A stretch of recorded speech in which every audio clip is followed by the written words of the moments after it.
Good anytime, my fuzzies, to a quick review of a game I just finished. All opinions in this video are mine and mine alone, so just please enjoy and don't take them too seriously. Thank you. Good anytime, my fuzzies, and welcome to a quick review of Amnesia The Dark Descent.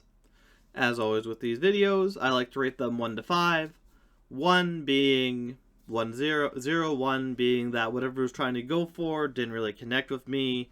I just didn't like it, that aspect of the game at all, and it was just really poorly done in my opinion. 3 basically meaning it was basic.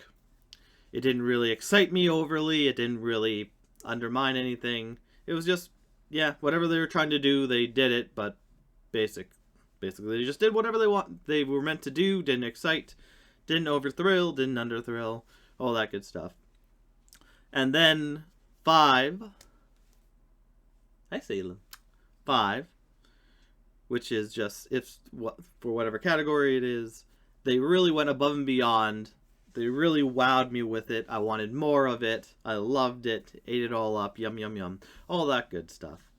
So let's start, as always I do, with the story. I partially understand the story, so a lot of this might be on me for my rating, but also, as I said before, if games, it's a weird thing. If games don't tell you what's going on, you need to infer for yourself. That can be weird and interesting. But anyways, story. So the story, as I understand it, you're a character named Daniel who has amnesia. As you go through this castle, getting deeper and deeper, trying to get to Alexander, the Baron of the castle that you're at, you slowly unveil what happened. So, partially, one thing is there's an orb. The orbs are all powerful in this world, but taking the orb and using them for your own needs, acts, whatever, they create a shadow monster that'll endlessly hunt you down. You can prevent it or slow it down from hunting you down by killing other people, torturing other people, or whatnot to keep it at bay. But in the end, it is going to come and get you. The Baron, I believe, is from a different world. He is basically immortal in this world. He ages up, so he's been here for a long time. And he needs the orb to get it back. So when you, as Daniel, go, hey, I need some help with the orb, and whatnot to multiple people, he's one of the only people who reaches out to you. You go there, he tries to help, he quote-unquote helps you, but really he's after his own nefarious deeds, and you need to take an amnesia potion to forget everything in order to get back to him and either let him leave the bad ending, let him leave through the portal, which is what I got, unfortunately, first. The good, or the revenge ending, where you take down the pillars that are about to open up the portal, and then he just evaporates, dies, and all that. He's gone, so you win. Woo. Or there is the good, quote-unquote good ending, where a guy you met, Agrippa, you give him a potion, take his head, and throw it into the portal when it materializes, and then you may or may not get brought back by someone named Waver, or something like that. I don't know. Like I said, a lot of the story, I understand quite a bit of it, but I'm also, I think, missing a lot of the parts, or I didn't hear a lot of the parts going through, or really understood what was going on, which is on me. But either way, with the story, I'm going to give it a 4. Do I want 4.5?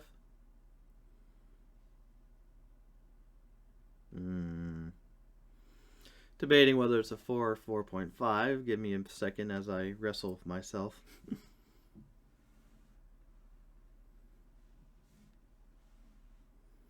Yeah, I'm going to give it a 4.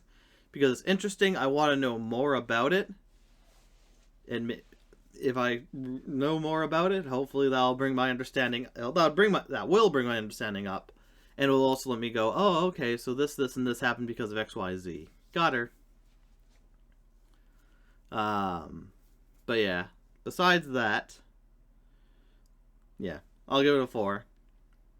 Because while I want to know more, I also, it's also weird. Oh no, I know why I have to go to the basement now. 4.5. Because it was good. I want to know more. But it also, yeah. 4.5. Sam's not there. Sam's over there. Alright, moving on to the characters. The characters in it, you have yourself, Daniel. You have Alexander, who's the Baron, who tricks you, gets the orb, and is the guy at the end who's floating. And then you have Agrippa as people you meet and see, who is also unable to die because of what Alexander or Weyer did. Whoever this Weyer person is. Waver person is. But those are the three main people you meet. A lot of it comes from Daniel's own diaries and his writings. You got to piece together what's going on, if you're smart, or pay more attention, or maybe I missed some stuff. But yeah, Alexander, who just wants the orb to go home, I guess, and he is very malicious. He's tortured a lot of people, or imprisoned them, done terrible things to them. And then Agrippa, who I don't really know much about besides he cannot die. He's been mutated by Alexander, I believe, and he just wants freedom. But besides that, you also get a lot of notes from different people who were from the castle, some prisoners, some guards, and everything, kind of building the story of Alexander is not the best person in the world, believe it or not. Torturer and enslaver. I don't know. It's really enslave, but a man who imprisons people. It's not so good. But overall, like I said, a lot you get from Daniel, his writings for what he does. Alexander, especially at the end when he talks about a lot in a bit, and from the different stories and whatnot from everywhere. This one's going to be a 4 for me. Because, I enjoyed the characters. They were nice. And you got to see a lot of stuff. Basically, that Alexander is bad. And again, this might come back to I didn't pay attention enough to a lot of the things. Or something flew over my head. Or I didn't get all the notes. But the characters, while interesting, I wanted to see the end result. I still don't fully understand why Daniel had to take the amnesia potion to forget everything, to start from the top and work his way back down. I don't get that. Why Alexander really was doing all he did, I guess to go home. But again, it either wasn't fully laid out to me or I didn't figure it out on my own about all that stuff. So it's going to be a 4. Because while it's interesting and I liked the characters and seeing different points of view and hearing the memories of what Daniel has done, it's exciting but not overly exciting. Alright. Next up we have the setting of the castle. Hi, Salem.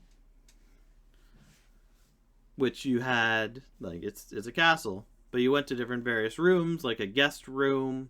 You went to a wine cellar at one point, a library-esque area. You got to see, what else? A water-entrenched area, which I think isn't truly real. It was just a manifestation. You got to see more wine areas, machinery room and whatnot. But overall, it's interesting, I guess. Maybe there's some things in the environment that told more of a story than I know, but it was just fine. There were some good puzzles with it, and some good things you had to do in those areas, and a lot of the areas looked really good, and I liked them. So again, I'm going to give it a 4, because it's just kind of there to hold stuff or let you pursue further. I think I had this complaint about another game. Or not complaint, but another thing about a different game, I think. Where it's just so many layers down. Where you just keep going down, lower and lower. Oh, Benny and the Ink Machine. But yeah, you have so many layers down to go, and there's like elevators, that's the only way to go down. There's just a lot of rooms, even down there, prisoners and whatnot. Kind of weird. I'd like to see the actual layout of the castle. But, like, everything there had a purpose for what it had or held or did at one point, I think. But I'm going to give it 4 because it was interesting. Not a lot of the areas looked the same, but there were, because it's a castle, a lot of the areas unfortunately looked similar to each other, which isn't good. So 4 for me for that. And then we come down to the last thing I like to cover, which is the game mechanics, or how it's played, because, believe it or not, a game needs mechanics to be a game. You need to do stuff. And the basic mechanic in this one is just moving stuff, collecting stuff, using stuff, combining stuff to progress further, as a lot of games do. So, yeah, like I said, you can pick up Tinder matches that will light sources, and that will allow you to get some of your sanity back. The sanity meter being the main thing in this game, which I'll get to in a minute. Besides that, you have a lantern to keep you out of the darkness, which also integrates into the insanity aspect, which again I'll talk about in a minute. And the lantern oil, which can fill up the lantern. You lose the lantern, you lose light, and then yeah. So the main thing about the game that really makes it stand out is an insanity meter, where if you're in darkness for too long, you'll slowly go insane. More and more insane. Which will cause you to hallucinate things and eventually take damage if you are really, really hurt, as well as make you go loopy for a bit when it first starts going real bad for you as a warning. You can get it back by lighting torches and whatnot, or even by completing puzzles to get your sanity back down. But yeah, besides that, there was a lot of just puzzles in the area, where you have to move one thing to another to connect it, or you pull switches to do a thing, you make sure things are in the right area and whatnot, yada yada yada. Your basic puzzle stuff.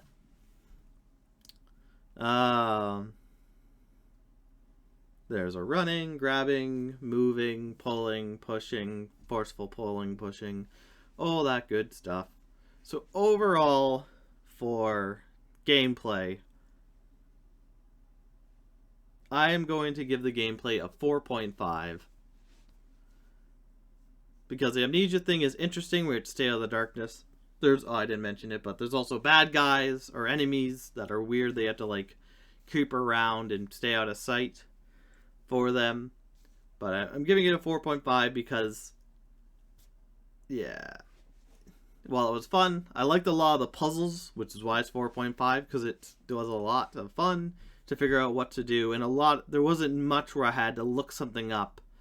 I could easily go, oh yeah, if I go here and do this, then this gives me this. But it's not a 5 because it just kept going. Like, the puzzles were good. I really liked the elevator one, because there was a lot, like a 3 or 4 step process just to getting the elevator going. But then a lot of them just came to, yeah, you see, there's a hidden lever around. Oh, look up. Oh, there it is. Get on the table. Put something down. Get up. Push the thing back, and then you can go. Pull these levers and whatnot. So while I had some good puzzles, some ingenious puzzles that I really liked, it just kept going. That's a horrible way to put it. But no, it just kept being... What do I want to say here? The puzzles were good, but a lot of them were just the same type of thing of just, pull the switch, move on, and whatnot. But 4.5 for that. So overall for the game, I am going to give it a 4. Because the setting, the story, I want to know a lot more of the story. And again, this may be because I missed some stuff. Maybe because some stuff threw over my head. Who knows? It's fun trying to play a game and figure stuff out at the same time. But the story was interesting. I do not know why Daniel had to drink the amnesia potion. I don't know if it came up or not. Maybe I missed a note. Or even what really the Baron was going for. So I felt like there was a lot of interesting story, context, and whatnot in it. But it just, either I didn't see that, or it didn't conclude with me, or they just hit it too well. Or else I didn't look between the lines, as a lot of games like to do. For the concluding, the characters, they're alright. They're there doing stuff, they have emotions, and they have to do stuff, but they're just confusing a lot of times. Like I said, at Daniel drinking the amnesia potion, Alexander doing the ritual to go home, I want to know more about that, and just him being really deceitful, torturing people, killing people, imprisoning people. And I don't know, honestly, 100% why, besides maybe to keep the shadow at bay.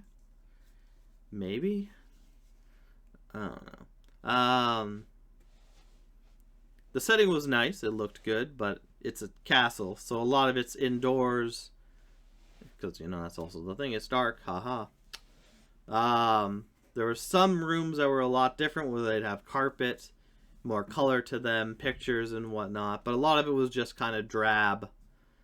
And just certain things thrown into the environment just to have things thrown into the environment, I feel. And then the whole layout's kind of confusing. I understand why you have to go down, but yeah, it's very convoluted. And then the mechanics were really good. They were solid. The puzzles were good. It's fun to figure that stuff out. There was only a few things that were very, very annoying, but overall, pretty good. But either way, that's my review for Amnesia The Dark Descent. I had a really good time for it, so it's a solid 4 for me. I encourage you to play it. It was a fun game to play, and very enjoyable. Yeah, that's it. So thank you, my fuzzies, for watching, and I'll see you anytime. Take care.